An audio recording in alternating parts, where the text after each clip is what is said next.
ইমাম সাহেব যদি বলে আসেন না একটু নামাজে যায়, উত্তর দেয় হুজুর নামাজের সময় নাই। যদি কয় আসেন না মাহফিলে যাই, আমার সময় নাই। বেচারা খুব ব্যস্ত, সময় নাই, সময় নাই, সময় নাই, যে কোনো বিষয় লোক আমার সময় নাই। প্রশ্ন হলো তোমার সময় নাই, সময় নাই, কিন্তু যেই লোকটা বলছে নামাজের জন্য সময় নাই, ওয়াজ মাহফিলের জন্য সময় নাই, এই লোকটারই দেখবেন ব্যবসার জন্য সময় আছে, চাকরির জন্য সময় আছে, বন্ধুদের আড্ডায় সময় আছে, বিশ্বকাপ খেলা 90 মিনিট দাঁড়ায়া দেখার সময় আছে, বিভিন্ন জায়গায় আড্ডায় কফি আড্ডায় সময় আছে, সব জায়গায় বেচারার সময় আছে। সময় নাই শুধু আল্লাহর বেলা। আল্লাহ বলেন সময় তো আমি দিছিলাম, সময় কাটা দিছে। আল্লাহ বলেন সময়ের মালিক আমি তোরে সময় দিলাম রে, আমার দেওয়ার সময় পাইয়া আমারে দিলি না, মন গড়া সময় নষ্ট করলি। বান্দা আমি পাই পাই পাই পাই করে তোর কাছ থেকে হিসাব নিব, বান্দা হিসাব না দিয়া সামনে আগাইতে পারবি না। আপনারা কি তা মনে হয় আল্লাহ আমরা সেইটা দিব হিসাব না নিয়া? হিসাব নিব। আগেই বলছি অতগুলা নিয়ামত আল্লাহ আমরা দিছে, এমনে ছেড়ে দিত না হিসাব না নিয়া। কথা কয় না? একটা এক্সাম্পল দিই সহজে বুঝতে পারবেন। আপনারা মনে করেন চরপেশন সবচেয়ে ভালো হোটেল, সেখানে মনে করেন একজন লোক ঢুকছে খানা খাওয়ার জন্য, একজন লোক ঢুকছে, দুইকা যারে অর্ডার দেয় তার নাম কি? মেসিয়ার। মেসিয়ার হইলো ভাই খানা নিয়ে আয়, কি আছে তো দেখবেন মেসিয়ারের একটা অভ্যাস হইলো একটা নাই 50টা নাম কইব। গুড়া মাছ আছে, বড় মাছ আছে, উইল মাছ আছে, তারপরে আপনার গরু আছে, ছাগল আছে, কতটা হয় না? আমি অনেক সময় কিচ্ছু বুঝি না চাই তাই একটা না হয়, তাই আমি ভাই হাফিজি বড় লাগতো না, তুই আস্তে আস্তে একটা একটা করে ওদিকে আমি খাইতাম নাম জায়গা এত নাম কয় একটাও একটা হয় না, লাস্ট হলে গুরুর ইয়াদ আছে। এই লোকজন এতগুলা নাম কইছে, চিন্তা করলো এতগুলা নাম কইছে কোনটা কম কয়, আচ্ছা সব লইয়া যা। মেসিয়ারে আনতেছে, টেবিল সাজাইছে, খাইতেছে, খানা দেখে মেসিয়ারে দে লক্ষণ বালা না। যে যিনি টেকা নে উনারে কি কয়? ম্যানেজার।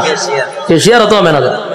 ম্যানেজারের কাছে গেছে মেসিয়ারে গিয়ে কয় স্যার ওই যে লোকটা খাইতেছে দেখছেন নি? দেখছি তো। কাম না আমার একটা অনুমতি দেন। কি অনুমতি? কয়ের ইচ্ছা মতো কিন্তু ফিটাইতাম। ম্যানেজারে জিগা কাস্টমারে খানা খাইতেছে তুই ফিটাইতে কা? কয়ের লক্ষণ বালা না, যেই পরিমাণ খাইতেছে হিসাব দিতে পারতো না, তাই একটু ফিডামো। ম্যানেজারে কয় কাস্টমারের কাজ কি? খাওয়ান। তোর কাজ কিটা? দেওন। আমার কাজ কিটা? হিসাব ল। তেহের খাওয়ান এ খাইব, তোর দেওন তুই দে, তুই মারতে কা? মেসিয়ার কথা তো ঠিক, আমার তো দেওয়ান, আমি দিতে তাই। মেসিয়ারে দেয়, এ খায়। ম্যানেজারে কয় এ খাওয়া শেষ হইলে বলে আমার খাম। আমার কাজ কি? হিসাব নেওয়া। হিসাব না নিয়া, হিসাব না দিয়া বাড়ি তারবো, বাড়ি তারবো নি? যা পারে খাইতে থাক, তুই বাধা দিস না। ঠিক তেমনি ভাবে আল্লাহ বলেন দুনিয়াতে মানুষ যেই পরিমাণ কাম কু কাম, দিনের কাম রাত্রের কাম সব কাম আমরা করি না? আমরার সাথে কিন্তু ফেরেশতা থাকে, 24 ঘন্টা ফেরেশতা থাকে। আমরার কাম কু কাম দিকে ফেরেশতারাও আল্লাহর কাছে কয় আল্লাহ একটু অনুমতি দেন। কিতা কয় এর একটা আসার মাইরা জাগাত মুতায়া লাই। আল্লাহ জিজ্ঞাসা ঘটনা কিতা? বলে যেই পরিমাণ করতা যে হিসাব দিতে পারতো না। আল্লাহও বলে তোর কাজ এর কাজ আহাম কুহাম করন দেখুন লিখতে রাখুন, আর এর কাম যত আহাম কুহাম করতে পারে, তোর কাজ কিন্তু ফিডন না। তোর কাজ দেখতে থাক, লিখতে থাক, যত কিছু আছে সবকিছুর হিসাব হইব আমার কাছে। বন্দা যা পারে করো, হিসাব না দিয়া সামনে আগাইবার কোনো সিস্টেম নাই। হাসরের মাঠে আল্লাহ হিসাব নিব পাই পাই কইরা, সাইডা দিবনি। রব্বে কারীম বলেন প্রথম নাম্বার কথা হলো ফাহাসিবতুম আন্নামা খালাকনাকুম আবাসাও ওয়া আন্নাকুম ইলাইনা লা তুরজাউন।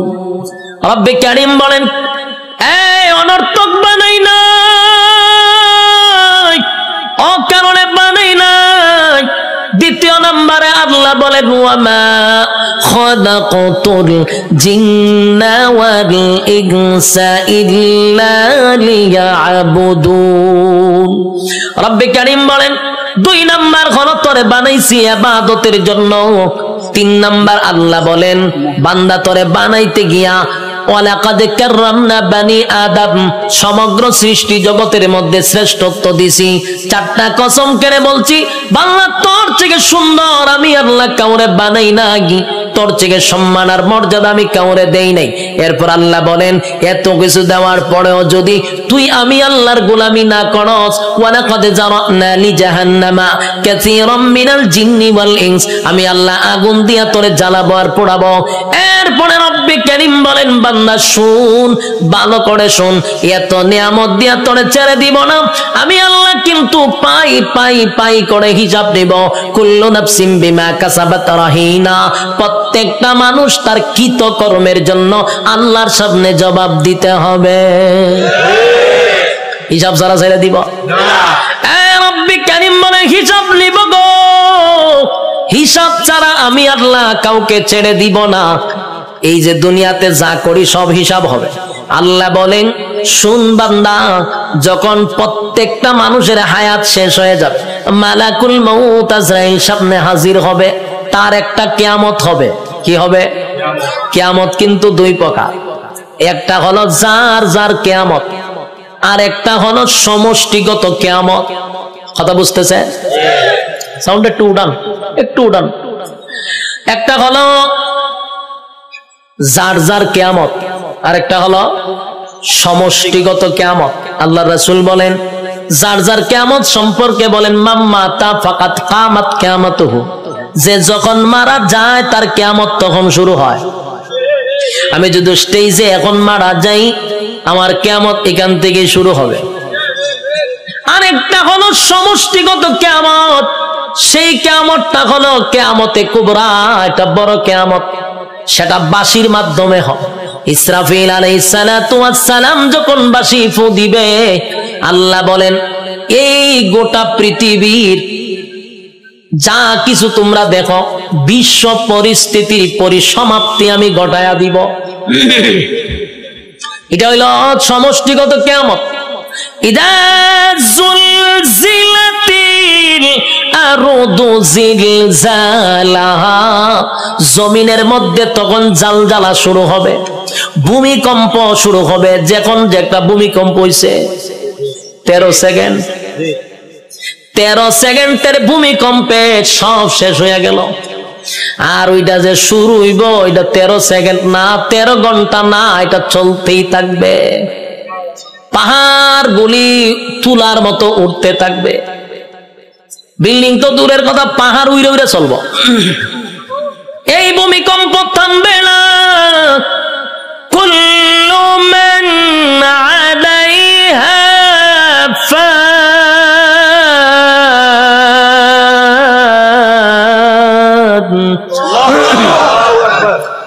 ওয়া ইয়াবকা ওয়াজহু রাব্বিকা যুল জালালি ওয়াল ইকরাম।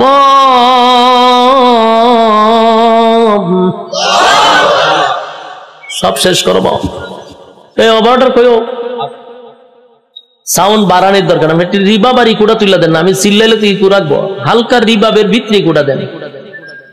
অত্যন্ত কিয়ামত শুরু করছিলেন মাইক মাহফিল, এখন হালকা একটু রিবাবটা ধরায় দেন আমার, যাতে প্রেসারটা গলাত না পড়ে।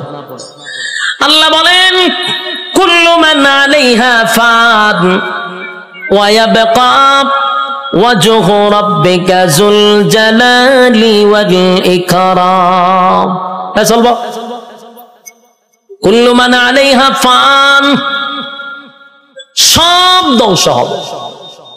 ওয়া ইয়াবকা ওয়াজহু রাব্বিকা যুল জালালি ওয়াল ইকরাম, শুধু আল্লাহ ছাড়া সব ধ্বংস। আজরাইলও ধ্বংস, যে সিংহায় ফুক দিব সেও ধ্বংস হবে। মোট কথা কেউ থাকবে না। এটা হলো সমষ্টিগত কিয়ামত।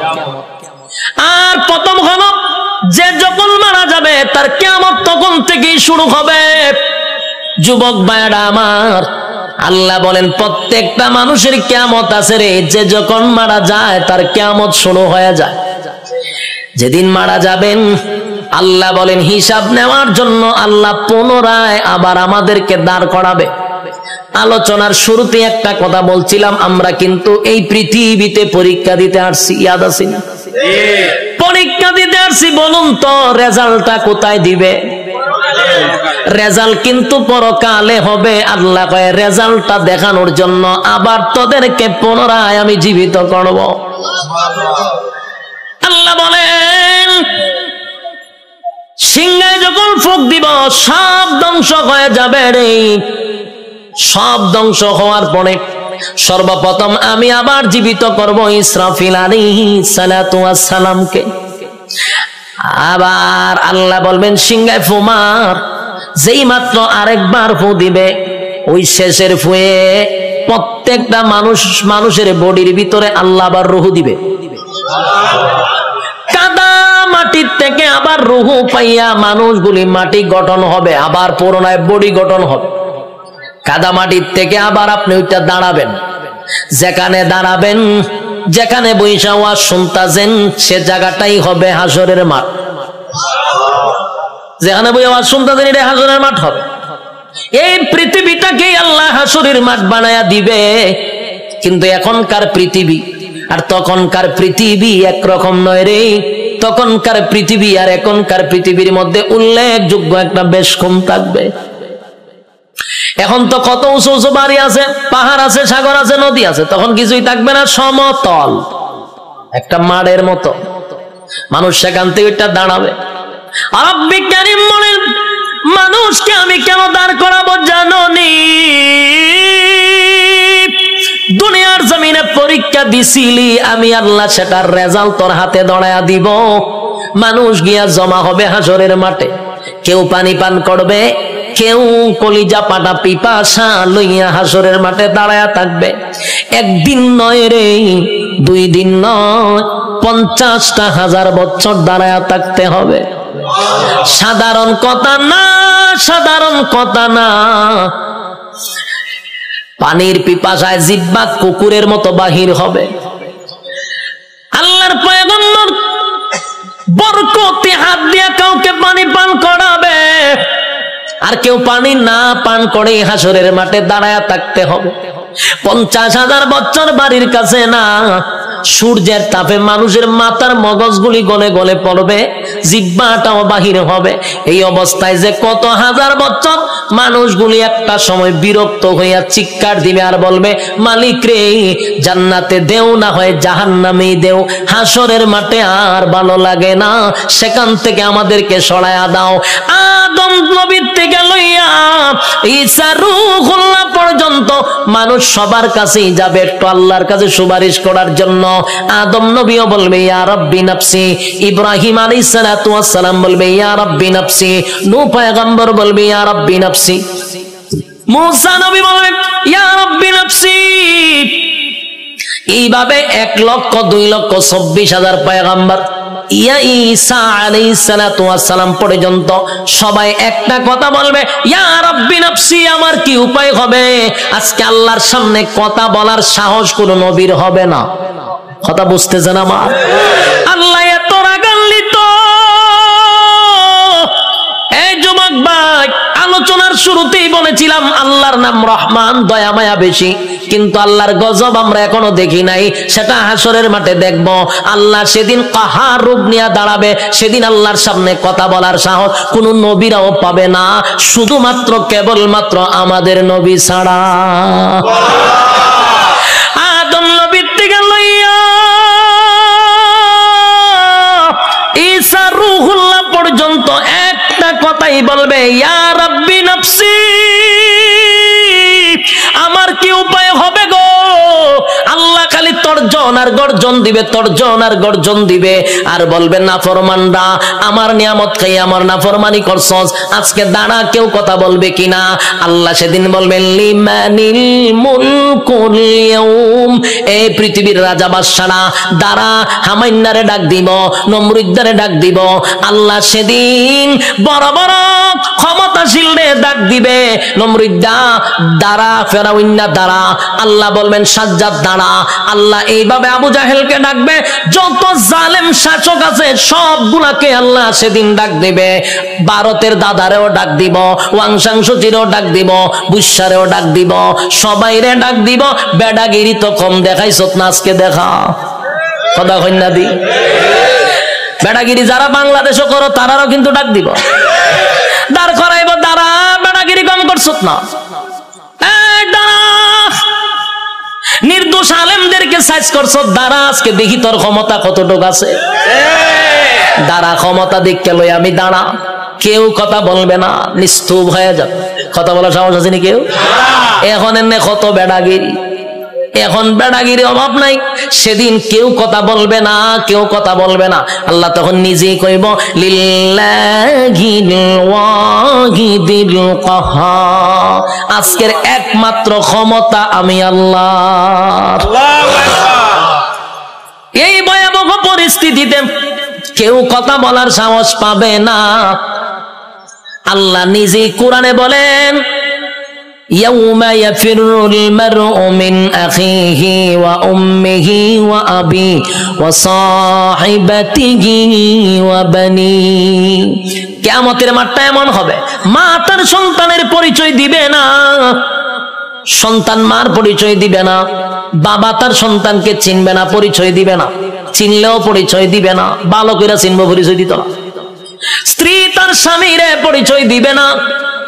কেন দিবে না? একটা নেকির কারণে। যদি আমার কাছে নেকি চায়, কেউ কাউরে পরিচয় দিবে না। সেদিন কি কোনো পীর সাহেব তার মরিদানের পরিচয় দিব? কথা হয় না দি? পীররা গিয়া কি মরিদানটা তালাশ করবো? পীরও বলবে ইয়া রাব্বি নাফসি। সাধারণ জনগণ যে স্লোগান দিবে, পীরও সেই স্লোগান দিবে, কারণ পীরের ক্ষমতা দুনিয়াতে আছে গরু ছাগল খাওয়ার, কিন্তু পরকালে এই ক্ষমতা নাই। পরকালে ফিডার ছুটে দৌড়াইব খালি। যুবক ভাই, কিয়ামতের মাঠে কেউ কারো হবে না। আল্লাহ সেদিন হিসাব নেওয়ার জন্য দাঁড় করাবে, একটা দল ডান দিকে আর একটা দল বাম দিকে। আল্লাহ যার কাছে হিসাব চাইব, রেজাল্ট যার হাতে দড়াইয়া বলবে হিসাব দে, আল্লাহর কসম জান্নাতের গ্রাণও সে পাবে না। আমার কথা বুঝতেছে? আজকে এই কথাটা সারা জীবন ইয়াদ রাখবেন। আল্লাহ যার কাছে হিসাব চাইব, হে কোনোদিন জান্নাতে যাবে না। হিসাব দেওয়ার মতো যোগ্যতা কারো নাই। আল্লাহ যারে জান্নাত দিব বিনা হিসাবই দিব। সুবহানাল্লাহ। যারে জান্নাত দিবে গো বিনা হিসাবে জান্নাত দিবে, কারণ হিসাব চাইলে বান্দা আটকা পড়ে যাবে। হিসাব চাওয়া মানেই হলো বিপদে পড়ে গেছ। আল্লাহ বামপন্থীদেরকে হিসাব নিবে। দুইটা দলে যখন মানুষ দাঁড়াইব, আল্লাহ তখন ফেরেশতাদেরকে বলবেন নাফরমান গুলাকে জিগা 24 ঘন্টাদের সময় দিছিলাম কোন কাজে ব্যয় করছে, আমি যে যৌবন কাল দিছিলাম কোন কাজে ব্যয় করছে, হিসাব দিত। হিসাবে আটকা পড়ে যাবে। আল্লাহ তখন ফেরেশতাদেরকে বলবে এটি নাফরমান, আমার দেওয়া নিয়ামত খাই আমার নাফরমানি করছে। আজকে তার হাতটারে লোহার মতো শক্ত করে দে, বাম হাতটারে লোহা বানাবে, শক্ত হয়ে যাবে। আল্লাহ কয়টার ব্যাখ্যা করবো, কয়টা বুক বরাবর ঢুকা, বুক ছিদ্র করে, কলিজা ছিদ্র করে, পিছন দিকে টেনে বাম হাতটা বাহির করবে। নাউজুবিল্লাহ। বাম হাত বুক ছিদ্র করে পিছন দিকে বাহির করার পরে এবার হাত চলে গেল পিছনে, মাথা কিন্তু সামনে। আল্লাহ এবার দিবা আমল নামা, ওই যে রেজাল্ট দুনিয়াতে যে পরীক্ষা নিছিল এই রেজাল্টটা হাতে দিবে। ফেরেশতারা কইবে আল্লাহ হাত পিছনে, চেহারা সামনে। আল্লাহ কয় নাফরমানের চেহারাটা ভাঙ্গা মস্কাইয়া এরপরে পিছনে নিয়ে যা। যুবক ভাই, প্রথমে বলেছি আল্লাহর মায়া দয়া বেশি গো, তেমনি ভাবে আল্লাহর আযাব আর গজব বেশি রে। বাম হাতটা বুক বরাবর ঢোকাইয়া পিছন দিকে বাহির করিয়া গাঁটটা মস্কাইয়া ভাঙ্গা পিছনের দিকে নিবে, মরবেন না কিন্তু, কারণ মরণ নাই।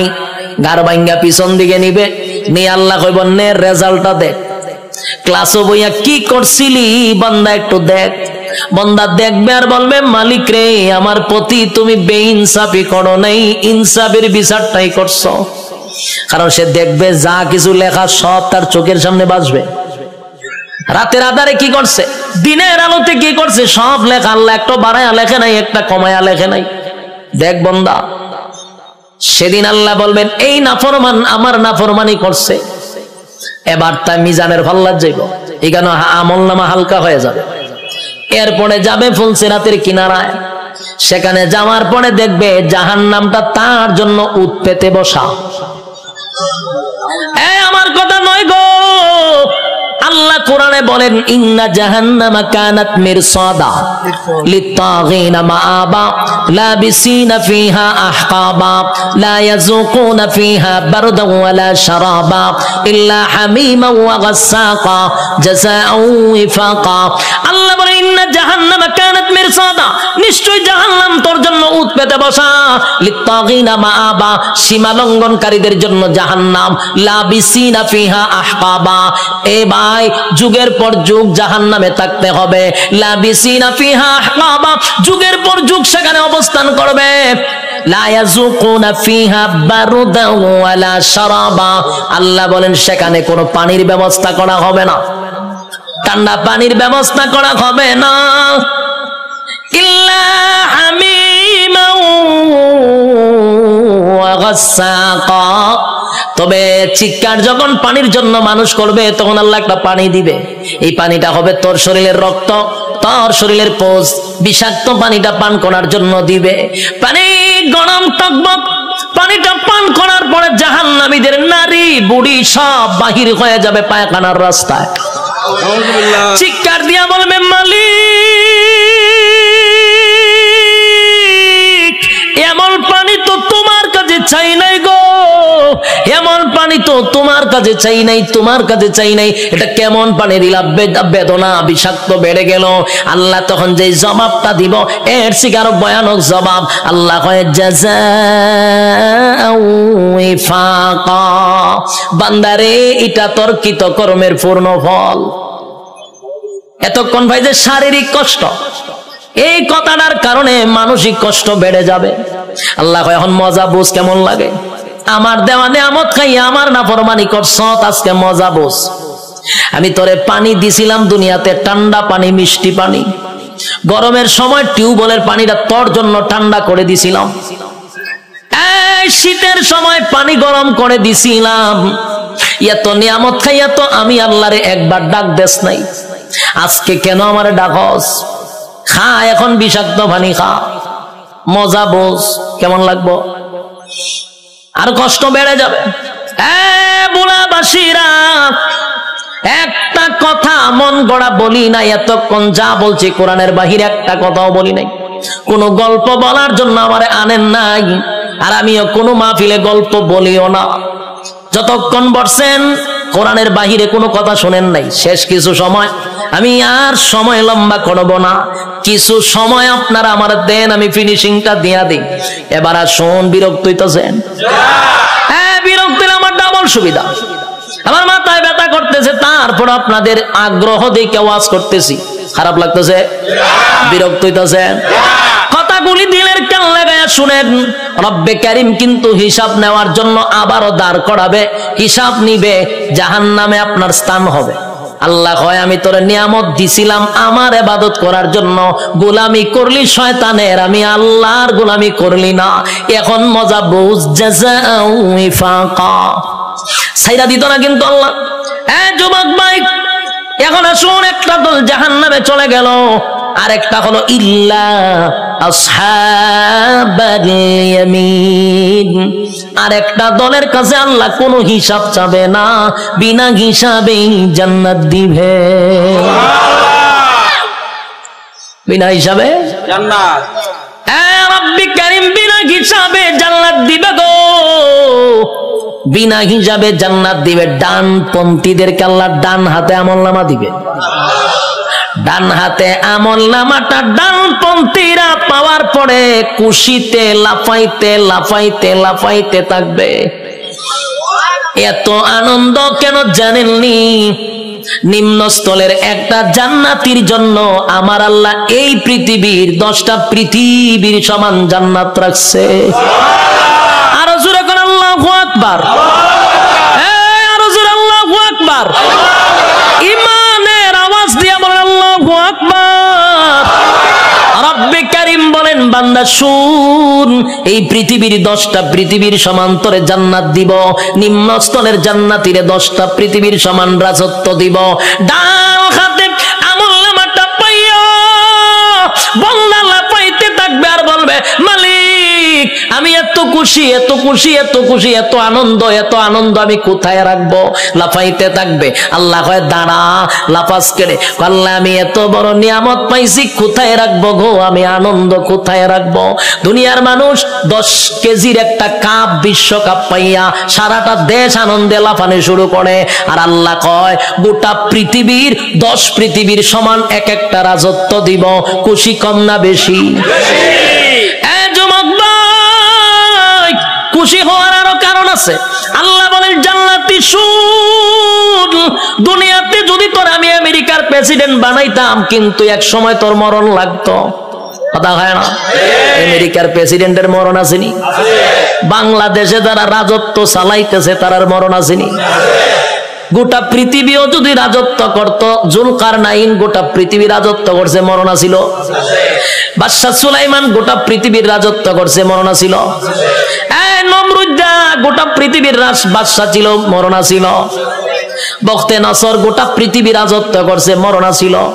তাহলে গোটা পৃথিবী রাজত্ব করলেও মরণ আছে রে। আর আল্লাহ বলেন 10 দুনিয়ার সমান একটা জান্নাতের রাজত্ব দিব, আর কোনদিন মরবি না। একটা জবান বন্ধ রাখবেন না, বলুন সুবহান। মরণ নাই, এর থেকে বড় আনন্দ আসেনি। মরণ নাই, মরণ নাই, মরণ নাই। জান্নাতে ঢোকার পর আর মরণ নাই। আল্লাহ কয় দাঁড়া, মরণ নাই, আরো খুশিতে লাফাইব। এত আনন্দ কোথায় রাখবো? এখন আর মরবো না। আনন্দের সুরে লাফাইতে থাকবে। আল্লাহ কয় দাঁড়া, লাফাইস না, আরো আছে। আল্লাহ কি আছে? বলে আর কোনদিন তুই বৃদ্ধ হবি না। পৃথিবীর কোন মানুষ কি বৃদ্ধ হতে চায়? কথা হইনা দি, কেউ বৃদ্ধ হতে চায় না। সাদা দাড়ি লইয়া সেলুনে যায়, গিয়া দেখবেন কালার কইরা খালা বানাই লইয়ে পড়ে। যদি জিগায় কালা করছ কেরকম নাইলে বুড়া দেখা যায়, তাহলে তার উদ্দেশ্য কোনো বুড়া হতে চায় না। বুড়া হতে চায় না রে। পৃথিবীর কেউ বৃদ্ধ হতে চায় না, বুড়া হতে চায় না। আল্লাহ কয় বুড়া হন লাগবো। কথা হন ঠিক নেই? উপর দিয়া যতই কালো করো ভিতরে বুড়া হইতেছে নি, চামড়া ঢিল হইতেছে। বৃদ্ধ হতে হবে। আল্লাহ কয় জান্নাতের ভিতরে নিয়ামত হল, আর কোনদিন বৃদ্ধ হবি না। 32 বছরের হায়াত দিব, কোনদিন বয়স 33 হবে না। আমার কথা বুঝছেন নি? বয়স কত হবে? 32 হবে, আর কোনদিন 33 হইতো না। বয়স আর বাড়বেও না কমবেও না, এইভাবেই থাকবো। যৌবন কমবেও না বাড়বেও না, প্রথম যেমন ছিল এমনই থাকবে। আল্লাহ বলেন আমি তনে কমপক্ষে 60 হাত লম্বা বডি বানায়া দিব আদম নবীর মতো। সুবহান। আল্লাহ বলেন কণ্ঠ দিব দাউদ নবীর মতো। আল্লাহ বলেন সৌন্দর্য দিব ইউসুফ নবীর মতো। চরিত্র দিব মুহাম্মাদুর রাসূলুল্লাহর মতো। এতগুলা নিয়ামত দিয়া আল্লাহ বলেন জান্নাতের ভিতরে নিম্নস্থলের একটা জান্নাতীরে কমপক্ষে বউ দিব, কমপক্ষে 72টা। এটার আওয়াজটা কমে গেছে কেন? বউ দিব, এরপর আপনার যদি খুশি না ঘটনা না, বউ উনলে ডরান। আর কেমনে খুশি? তখন মানুষ নির্যাতিত হইলো বউ দিয়া, হইতে পারে না, সইতে পারে না। বাস্তব না বাস্তব? সারা বাংলাদেশে খালি নারী নির্যাতন, পুরুষ নির্যাতন দেওয়া, এটা নিয়ে কোনো মাতামাতি নাই। এমপিরা পর্যন্ত ঘরের এমপির কাছে মাথা নত হইরা লায়, নির্যাতিত। কিন্তু এটা নিয়ে সরকার কোনো মাথা কামায় না। এর লিগে মানে বিয়া কত হলো ডরায়, ঠিক নেই? একবার হাত তুলে আল্লাহ আমার তুমি নেও, আমার নেও, আমার নেও, আমি আর থাকতাম না। বউ উঠতেছে রেখো আল্লাহ আমারও লিয়ে যাবো, তুমি দেখো আর মরে কিতা করতাম। ওইটা কিতা বলে তুই যখন আমার সাথে যাবে তার মরতাম কে আমি, তোর অশান্তিতে তুই আমি আল্লাহর কাছে প্রার্থনা করতাম যে মরতাম, তুই দেখে তোর সাথে আবার আমি যাইতাম, তুই গেলে আমি আর মরতাম কে। এখন বুঝেন বউ দিয়া কত অতিষ্ঠ হইছে, কি যন্ত্রণা। একেবারে আল্লাহর ওলির বউ কিন্তু একবারে বালানা, কারণ রগ একটা তেরা করে আল্লাহ বানাইছে। আমি কিন্তু বুলাবাসীর কোন মহিলার প্রতি কথা কইতেছি না, আমি সারা বাংলাদেশের কথা কই, বুলা বাদ দিয়া নাহলে আবার মহিলার আন্দোলন করবো যে উজুর আর পাইছেন না, উজুর আর পাইছেন না। না মহিলার আমি আপনার দেশের মহিলাই দেখছি না, তা আমি মহিলার ব্যাপারে বদনাম করার দরকার আসেনি। আমি আমার এলাকার কথা কইতেছি, কোন অসুবিধা আছে? আল্লাহ হয় জান্নাতে বৌদি বড়া জুড়ে কন ৭২ নিম্ন স্থলের জান্নাত, কোন রকম যারা জান্নাত গেছে।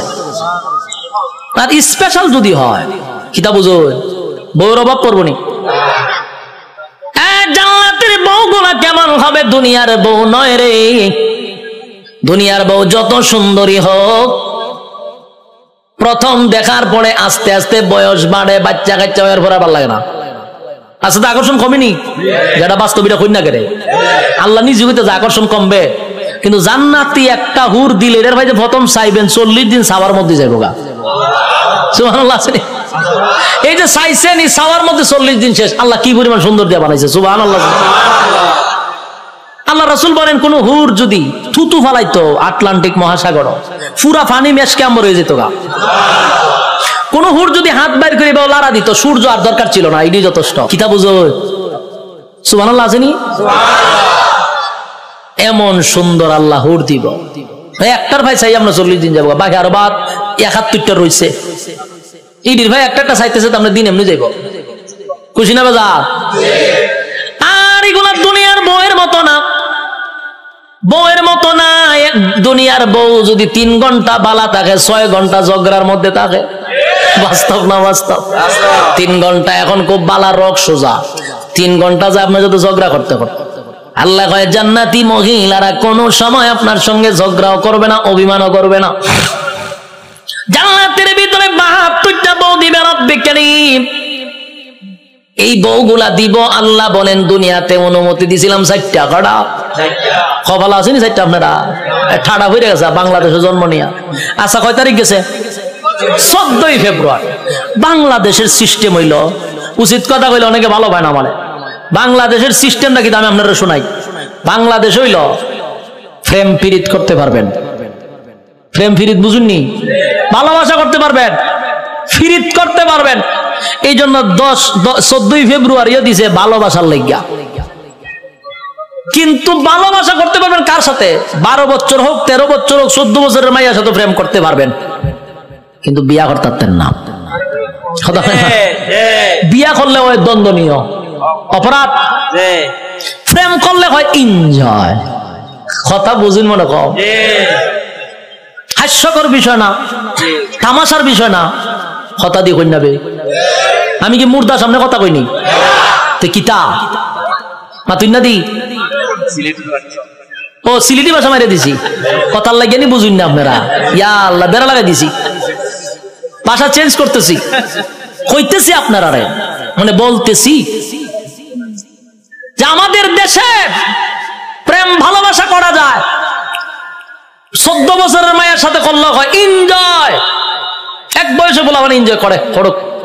যদি বিয়া করেন গুনার থেকে বাঁচার লেগে বালা লুচ্চা চোখ বালা না। বাস্তব না বাস্তব? বিয়া করতে করলে লুচ্চা চোখ বালা না বলে, প্রেম করলে হয় এনজয়, এক বয়সে করে, এতে সমস্যা নেই। কি জালের বাংলাদেশের বাইরে, বাংলাদেশও বিয়া করলে হয় এর চোখ বালা না, প্রেম করলে হয় এনজয়। 14ই ফেব্রুয়ারি দিছে প্রেম করবার লেগে। ভাদ্র মাসে যেমন কুত্তার সিজন আছে, ঠিক ফেব্রুয়ারি 14 তারিখেও এই বান্দরের গোষ্ঠী গল্পের একটা সিজন আছে। মানুষ তো 2 ভাগে ভাগ হইছে, একটা হইল আদমের সন্তান, আর একটা হইল বান্দরের সন্তান। বাস্তব না বাস্তব? ওই জাফর ইকবালের গোষ্ঠী একটা আছে, বান্দরের গোষ্ঠী। 14 তারিখ যা আছে বান্দর সান্দর লইয়া সব লাম্ব লাইমা খাম কু খাম দিনের খাম সব কইরা 10 মাস 10 দিন পর 71 টিভি বাইরিব ওই বিভিন্ন ডাস্টবিনও দেখতো নবজাতক শিশু আসেনি আটকা দেখবেন মাউতে কইলে নবজাতক শিশু পাওয়া গেছে ডাস্টবিনে নবজাতক শিশু পাওয়া গেছে বিভিন্ন টয়লেটে তুই এখন এটি বসার খরচ করে যে সময় আখাম কুখাম ফারকে হয় তখন বাধা দেশ না করে এই সময় এনজয় আর যখন ডাস্টবিনও বাচ্চা পাওয়া যায় এখন নবজাতক শিশু পাওয়া গেছে জুতা দা বাইরে কপালের সারা বাড়াইলে দরকার তামাশা শুরু হয়েছে এই যে 14 ফেব্রুয়ারি এখন আটকাস না করে এই যে হোটেল গুলাতে পার্কে কত নিকৃষ্ট কাজ হচ্ছে অবাধ জানাবে বিচার হচ্ছে কোনো বাধা নাই কিন্তু যখন 10 মাস 10 দিন পরে রাস্তাঘাটে ছোট ছোট বাচ্চা পাওয়া যায় তখন 71 টিভি বাইরিয়া করবো এগুলা তো মারাত্মক একটা খারাপ কাজ নবজাতক শিশু পাওয়া গেছে আরো 2-1টা বান্দরের গোষ্ঠী রান্না করবো আপনারা কি বলেন এটা করবো না এটা নিকৃষ্ট কাজ হেও কইব আবার এই সময় জুতা থাকতো আমার তো আর কপালের মধ্যে খালি বাইরিতাম এটা না হলে বাংলাদেশ উচিত কথা কইলে মোল্লা বালা না ঠিক নেই মোল্লা বালা না বান্দরের গোষ্ঠী মানুষ 2 ভাগে ভাগ হয়েছে এখন ইয়াদ রাখবেন আমরা হইলাম আদমের সন্তান আর জাফর ইকবালের যারা আছে এটা সব হইলো বান্দরের সন্তান জঙ্গল 2 বান্দরে আখাম কুয়াম করে জন্ম দিছে জাফর ইকবাল রে আর এই সিলসিলায় যত আছে সব জাফর ইকবালের আওলাদ কেমন হইছে বইও লেখছে বান্দর আগে আসিল আস্তে নাস্তে লেঙ্গুর করে আসতে মানুষ হয়ে গেছে বইটা আমি বই দেখছি বইয়ের মধ্যে প্রথম বান্দর এরপরে একটু বান্দর এরপরে আরেকটু বান্দর এরপরে সুজ হইছে এরপরে মানুষ হয়ে গেছে আমি চিন্তা করছি বইটা লইয়া আছে এটা যে সময় লেখছে গাঞ্জা খাইয়া লেখছে গাঞ্জা দেখাইছে গাঞ্জা খাওয়ার পরে যখন দেহে বোতলের পয়সা এটা 2006 সালের গাঞ্জা ডেট ওভার খাইয়া লেছে ডেট ওভার গাঞ্জা না খাইলে কি রকম লেখা লিখতে পারেনি কেউ বই পাঠ্যবস্তু নাচতে আজকে মানুষ হয়ে গেছে গা হাস্যকর কথা না এই ইতারে কিতার লেগে শিক্ষা জাগাত নিয়ে বয়াইতেছে আমি বুঝতে পাই না কোন কারণে এগুলো তো প্রতিবন্ধী বুদ্ধিজীবী নামের প্রতিবন্ধী গুলার নিয়ে বসাইতেছে আমার মাথায় ধরে না কেমনে কয় যে বান্দর নাচতে মানুষ হয়ে গেছে গা ওয়ান ভাষের জ্ঞান মাথাত নাই এটি নিয়ে বয়সে শিক্ষার মেইন জায়গাতে বাংলাদেশের শিক্ষার যে কি অবস্থা এখন বুঝতেন না সামনে বুঝলেন এখানে যারা বসানো একজন কেউ নাস্তিক বানানো সম্ভব না কিন্তু এরা টার্গেট আপনারে বানাইতেও না এরা টার্গেট আপনারে নাস্তিক বানাবে না এরা না টার্গেট হলো এর পরের জেনারেশন নেক্সট জেনারেশন মানে তোমার আমার বাচ্চা কাচ্চারা নাস্তিক বানাবে এই জন্য বাবা হিসাবে প্রতিবাদ করা তোমার দরকার এটা কিন্তু রাজনীতির বিষয় না এটা কিন্তু ইমানি বিষয় আমরা কি কোনো এমপি মন্ত্রীর বিরুদ্ধে বলতেছি যারা মনে হচ্ছে তোরা করতে থাক কিন্তু যখন ইমানও হাত দিবি আদম সন্তান আমরা তুই যখন বান্দরের সন্তান তোর নামটা ছেড়ে দিবনি তোরে মাশাআল্লাহ পার্লামেন্টে দেখছি এটা নিয়ে প্রতিবাদ হয়েছে এই জন্য যেখান থেকে পারেন এর প্রতিবাদ করবেন নাহলে ইমান থাকতো না কিন্তু যুবক ভাই রব্বে কারীম বলেন জান্নাতের ভিতরে আমি অসংখ্য নিয়ামত দিব 1 নাম্বার হলো মরণ দিব না 2 নাম্বার হলো বৃদ্ধ বানাবো না 3 নাম্বার হলো কণ্ঠ দিব 4 নাম্বার হলো চেহারা সুন্দর দিব চরিত্র ভালো দিব বউ দিব 72টা সুবহানাল্লাহ সব পাওয়ার পরেও বান্দা খালি দৌড়াদৌড়ি করবে আল্লাহ কিতা তো কাজ আল্লাহ আমি আমার বন্ধু বান্ধবরে তো ভাই তুই দি জান্নাত তো বন্ধু কারে তো কাজ দেখেন তো আল্লাহ ওইটা দি জাহান্নাম আছে আল্লাহ আমি এর সাথে একটু কথা কব আল্লাহ বলে জান্নাতি জাহান্নামীদের সঙ্গে কেমনে কথা বলবি আল্লাহ কয় আপনারা বলছেন জান্নাতে যা চাইবো তা পাইবো আল্লাহ কইছিলাম নি কইছিলেন কইলে তো দেখানি দরকার আল্লাহ কইতে যা আমার কথা না কোরআনের কথা ফি জান্নাতি ইয়াতাসাআলুন জান্নাতি আর জাহান্নামীদের মধ্যে কথা হবে কি হবে এই জান্নাতি আর জাহান্নামীদের মধ্যে কথা হবে গো ফি জান্নাতি ইয়াতাসাআলুন জাহান্নামী হবে সাকার নামক জাহান্নামী ফি জান্নাতি ইয়াতাসাআলুন আনিল মুজরিমিনা মা সালাকাকুম ফি সাকার সাকার নামক জাহান্নামীদের সঙ্গে কথা হবে জান্নাতীদের কি কথা হবে সংক্ষেপে বলি জাহান্নামীরা জান্নাতীদের সঙ্গে জান্নাতীরা জাহান্নামীদের সঙ্গে কথা হবে জান্নাতীরা জাহান্নামীদের কাছে গিয়া বলবে ফি জান্নাতি ইয়াতাসাআলুন, এ জাহান্নামীরা বলতো দেখি কেন জাহান্নামে আসলি? সাকার নামক জাহান্নামীদেরকে বলবে কেন জাহান্নামে আইলি? একই সাথে ব্যবসা করতাম, একই সাথে চাকরি করতাম, একই সাথে খেলাধুলা করতাম, আমি জান্নাতি, তুই কেন জাহান্নামী? জান্নাতি জাহান্নামীদেরকে বলবে কেন জাহান্নামে আসলি? এবার জাহান্নামীরা জাহান্নামে আসার 4 কারণ বর্ণনা করবে। আলোচনার শুরুতে কয়টা বলছিলাম? ইয়াদ আছে? আমি কিন্তু এটা বলছিলাম যখন আমি 4টা কারণ বলবো ওয়াজ কিন্তু শেষ। ইয়াদ আসেনি? আইসিনি স্যার? কারণ 1 নাম্বার কারণ, জান্নাতীরা জাহান্নামীদেরকে বলবে এ জাহান্নামীরা বল কেন জাহান্নামে আসছ? জাহান্নামীরা তখন বলবে 1 নাম্বার কারণ কোরআনে বলেন আমি না, আল্লাহ তখন বলেন ক্বালু লাম নাকু মিনাল মুসাল্লিন। জাহান্নামীরা বলবে জাহান্নামে আসার 1 নাম্বার কারণ হলো ক্বালু লাম নাকু মিনাল মুসাল্লিন। বন্ধু রে, দুনিয়ার জমিনে একই সাথে ব্যবসা করতাম, একই সাথে চাকরি করতাম, বন্ধু একই সাথে আড্ডা মারতাম, সব ঠিকঠাক ছিল, কিন্তু তুই মুসল্লি ছিলি, আমি মুসল্লি ছিলাম না। ক্বালু লাম নাকু মিনাল মুসাল্লিন, তুমি নামাজি ছিলা, আমি নামাজি ছিলাম না। তাহলে বলুন তো দেখি জাহান্নামে যাওয়ার 1 নাম্বার কারণ কি না পড়া? আরো জোরে, কি না পড়া? জাহান্নামে যাওয়ার 1 নাম্বার কারণ হলো নামাজ না পড়া। ক্বালু লাম নাকু মিনাল মুসাল্লিন, জাহান্নামে যাওয়ার 1 নাম্বার কারণ হলো নামাজ না পড়া। যুবক ভাই, সারা জীবন মাহফিল শুনলে কোনো লাভ হবে না, সারা জীবন মক্কা মদিনায় গেলে কোনো লাভ হবে না, আপনি হজ করলে কোনো লাভ হবে না। আল্লাহর নবী বলেন সর্বপ্রথম কিয়ামতের মাঠে হিসাব হবে নামাজের। আউয়ালু মা ইউহাসাবু বিহিল আবদু ইয়াউমাল কিয়ামাতিস সালাহ। কিয়ামতের ময়দানে সর্বপ্রথম নামাজের হিসাব হবে। তাই আল্লাহর নবী বলেন কিয়ামতের মাঠে নামাজের হিসাব হবে। আর জান্নাতীরা জাহান্নামীদেরকে যখন বলবে জাহান্নামে কেন আসছস, জাহান্নামীরাও বলবে ক্বালু লাম নাকু মিনাল মুসাল্লিন, নামাজি ছিলাম না, তুই নামাজি ছিলি। যখন আজান দিত বন্ধু ব্যবসা বন্ধ করে তুই নামাজে যাইতি, যখন আজান দিত তুই চাকরি বন্ধ করে নামাজে যাইতি, বন্ধু যখন আজান দিত খেলাধুলা বন্ধ করে নামাজে যাইতি, আমি নামাজে যাইতাম না। তাই আজকে নামাজ না পড়ার কারণে 1 নাম্বার কারণ জাহান্নামে আসা। কয় নাম্বার গেছে? জান্নাতীরা জাহান্নামীদেরকে বলবে বন্ধু রে এরপরে বল কেন আসলি? এবার জাহান্নামীরা বলবে ওয়ালাম নাকুনু তুইমুল মিসকিন। 2 নাম্বার হলো দুনিয়াতে সরকার আমারে এতিম মিসকিনের জন্য মাল দিত, এতিম মিসকিনদের লেফটিন বানাইবার লাগে টিন দিত, লেফটিন খাইয়া বইয়া থাকতাম। লেফটিন খাইনি? কথা হয় না। সরকার আমারে লেফটিনের জন্য গরিব গুড়াকে বানায়া দেওয়ার জন্য টাকা দিত, লেফটিন খাইতাম। সরকার আমাকে মিসকিনের জন্য এতিম গরিবের জন্য টিউবওয়েল দিত, টিউবওয়েলের 5 সুদ্ধা খাইতাম।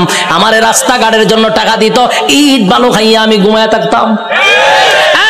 সরকার আমারে বন্যার সময় গরিব গুড়াকে ত্রাণ দেওয়ার জন্য দিত, আমি তেলের বোতল খাড়ের নিচে জমায়া রাখতাম। বাস্তব না অবাস্তব? আল্লাহ বলেন মিসকিনের মাল যারা খাইব, ইতিম অসহায় মানুষের মাল যারা আত্মসাৎ করবে, আল্লাহ বলেন জাহান্নামে যাওয়ার 2 নাম্বার কারণ। কয় নাম্বার? যুবক ভাই, শুধু নেতার ক্ষেত্রে নয়, তোমার ক্ষেত্র আমার ক্ষেত্র। আমি আরামে খাইয়া ঘুমাইলাম, সুখের ডেকুর দিলাম, পাশের ঘরে এতিম মানুষটা না খাইয়া ঘুমাইছে, কিয়ামতের মাঠে তোমার জবাব দিতে হবে। তুমি খাইলা, পাশের ঘরের মানুষটা আজকে খাইলো না অভাবের কারণে, আল্লাহ কয় জবাব দিতেইব। তাই 2 নাম্বার কারণ হলো গরিব অসহায় মানুষের পাশে না দাঁড়ানোর কারণে। টাকা আছে, পয়সা আছে, এরপরও তুমি গরিবদের পাশে দাঁড়াও না। এই টাকা দিয়া শুধু নিজের বুঝলা, গরিবের পাশে দাঁড়াও না। আল্লাহর কসম জাহান্নামে যাওয়ার 2 নাম্বার কারণ। কষ্ট হইতাছে? ওয়ালাম নাকুনু তুইমুল মিসকিন 2 নাম্বার কারণ বর্ণনা করবে। 3 নাম্বার কারণ হলো ওয়ালাম নাকুনু তুইমুল মিসকিন ওয়া কুননা নাখুদু মাআল খাইদিন। 3 নাম্বার কারণ, এই 3 নাম্বার কারণটা কিন্তু আমাদের মধ্যে আছে। যুবক ভাই, ওয়াজ কিন্তু শেষ, এখন কিন্তু মনোযোগ না দিলে সব ব্যর্থ। আল্লাহর কসম, একটু মনোযোগ দেন, একটু মনোযোগ দেন। এখন যদি মনোযোগ না দেন, এতক্ষণ ওয়াজ শোনা অনর্থক হয়ে যাবে। আবারও বলছি, প্রথম নাম্বার কিসের জন্য? জাহান্নামে। তাহলে ঘুমায়া ঘুমায়া মিলাইবেন জাহান্নামে যাওয়ার 4 কারণ। আপনার মধ্যে কয় কয় কারণ আছে? মিলাইতে পারবেন না? আমি তো আগেই বলছি, 4টা কারণ থেকে যদি বাঁচা যায়, আমরা আগেই সতর্ক পেয়ে যাব। 1 নাম্বার নামাজ, 2 নাম্বার মিসকিনের মাল, গরিব অসহায়ের পাশে না দাঁড়ানো। এখন 3 নাম্বারটা আসে। 3 নাম্বারটা হলো ওয়াকুন্না নাখুদু মাল খাইদিন। 3 নাম্বার হলো বেহুদা অনর্থক কথা বলতাম। এরকম লোক আসেনি? বুলা আছে, অনর্থক কথা হয়, বেহুদা কথা হয়। এ ভাবছো যে না কেন বলছে? অনর্থক কথা কইতে আছে। এটি কি কথা কোয়া কি জরুরি? কথা কইতে থাকবো। কি কথা? অমুকের ব্যাপারে, তমুকের ব্যাপারে, হে কি করে, হের বাচ্চা কি করে, হের ফুলা কি করে, হে কি। খালি মানুষের গিবদ আর গিবদ। দোকানে বসে তো 2-3 জন থাকলো, হ্যাঁ তোর বিভিন্ন গপ তুলে দিছে, বিভিন্ন গল্প, অনর্থক বেহুদা কথা। আল্লাহ এই বেহুদা কথার কারণে তুই জাহান্নামে যাবি। সাধারণ কথা এটা। ওয়াকুন্না নাকুদু মাল খাইদিন, বেহুদা অনর্থক কথা বলার কারণে জাহান্নামে যাবা। আর এই রূপটা বেশি আমাদের মধ্যে আছে, মহিলাদের মধ্যে। বাস্তব না বাস্তব? এটা কিন্তু আপনার বুলার মহিলার না, সারা দেশের কথা কইতাছে। 4 মহিলা যদি আবার একখান হয়ে জায়গা, তে তো সারছে আস্তা গড় গরম। বাস্তব না বাস্তব? 4 মহিলা একখান হলে গড়ার ঘুমানো সম্ভব না। বেহুদা কথা বলতে আছে, করতে আছে। এমন এক মুসিবত। এই মা বোনদের উদ্দেশ্যে আমি বলি, বুলাতেই অভ্যাস নাই, এরপরও বলতেছি, বেহুদা কথা বলবেন না, অনর্থক কথা বলবেন না। অনর্থক কথা বলার কারণে জাহান্নামে যাওয়ার 3 নাম্বার কারণ। 6 নাম্বার জাহান্নামে যাওয়ার 3 নাম্বার কারণ হলো অনর্থক কথা বলা। বেহুদা কথা বলার থেকে বিরত থাকবো তো ইনশাআল্লাহ। এবার আসুন 4 নাম্বার কারণ, ওয়াকুন্না নুকাযযিবু বিয়াউমিদ্দিন। ওয়াকুন্না নুকাযযিবু বিয়াউমিদ্দিন। 4 নাম্বার কারণ হলো কিয়ামত দিবসের উপরে বিশ্বাস করতো না। কিয়ামত দিবসের উপরে বিশ্বাস কেমনে করে না একটু শুনেন। যেমন এতক্ষণ আমি জান্নাত জাহান্নামের বয়ান করছি, অনেক মানুষ কবিতা সত্য হইতে পারে না, হইতে পারে, হইতে পারে। এই যে মনে মনে একটু সন্দেহ, এটা হলো কিয়ামত দিবসকে বিশ্বাস না করার কারণে জাহান্নামে। কত নম্বর? 4 নম্বর কারণ হলো কিয়ামত দিবসের উপর বিশ্বাস না করা, পরকালের বিচারের উপর বিশ্বাস না করা, জান্নাত জাহান্নাম বিশ্বাস না করা। এই জন্য 4 নম্বর কারণ হবে জাহান্নামে যাওয়ার।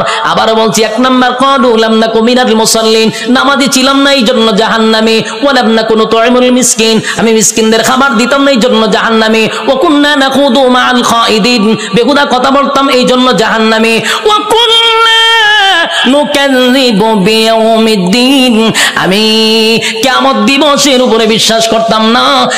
যুবক ভাই, এমনটা চলতে চলতে চলতে হায়াতের গাড়ি যখন এক জায়গায় থেমে যাবে গো, তখন আল্লাহ বলেন হাত্তা আতানাল ইয়াকিন, তখন তাকায়া দেখবো মালাকুল মাউত আজরাইল আমার সামনে হাজির। গিচ্ছা শেষ তোমার। 4 কারণের ভিতরে চলতে চলতে হাত্তা আতানাল ইয়াকিন, এক সময় মালাকুল মাউত আজরাইল তোমার সামনে সাক্ষাৎ হবে। সেদিন আর একটা সেকেন্ড তোমাকে সময় দেওয়া হবে না। যুবক ভাই, জান্নাতের সেই নিয়ামত পাওয়ার জন্য কারা কারা 4টা কারণ থেকে ফিরে থাকবেন একটু হাত তুলে দেখায়া দেই। লিল্লাহি তাকবীর, লিল্লাহি তাকবীর, লিল্লাহি তাকবীর। হাত তুলে রাখেন, লামেন না, লামেন না, অন্তর থেকে তুলছেন নি, মহব্বত করে তুলছে। আচ্ছা, ওই পারবেন তো 4 কারণ থেকে ফিরার জন্য? আল্লাহ সবাইকে বুঝার তৌফিক দান করুক, আমিন। ফোনে 2 ঘন্টা সময় মাথা ব্যথা লইয়া ফোনে 2 ঘন্টা টানছি। কালকে কেন বয়ান করলাম 1 ঘন্টা 35-40 মিনিট, আর আপনার এখানে এতগুলা বয়ান করছি। মাথায় এখন প্রচুর ব্যথা, এত সময় বয়ান কোথাও করি না। কথা বুঝতেছেন? আপনারাও আইন, আপনারা কিছু ওয়াজ করুন আমার সাথে, আরো করুন। আরে বাবা রে বাবা, আবেগত হুজুর আপনি মইরা দেন গিয়া, মইরা দেন গিয়া আপনি। হ্যাঁ, দুরূদ শরীফ পড়েন, আপনাদের আগ্রহ দেখে বয়ান করছে। আপনারা কোরআন প্রেমিক, আল্লাহ প্রেমিক, শেষ পর্যন্ত আপনারা বৈশা রইছেন, এটাই আমি ফলো করছি যে আপনাদের কি পরিমাণ আগ্রহ। কথা বুঝতেছেন? দুরূদ শরীফ পড়েন। আমাদের সম্ভব না, আমি টানই দিতে পারতেছি না, টানই দিতে পারতেছি না, অনেক কষ্ট। হ্যাঁ বসেন। আপনারা এত যদি আবদার করেন তা আগে কইতেন হুজুর ওয়াজটা কমায় করেন, আমরা আবদারে একটু রাখেন। ওয়াজও করাইবেন 2 ঘন্টা, আবার আবদারও করবেন, এগুলা অত করলে তো ডরাই আমরা আইতাম না বলাতে। যেখানে আমরা প্রধান বক্তা হিসাবে বয়ান করি 1 ঘন্টা 20 মিনিট, সেখানে 2 ঘন্টা একবারে মনে যাচ্ছে তো 2 ঘন্টা হইব, এত লম্বা ওয়াজ করুন বুলাইয়া, তারপর আবার আবদার। আচ্ছা শুনেন, মোনাজাত করে তো আমরা যাবো ইনশাআল্লাহ।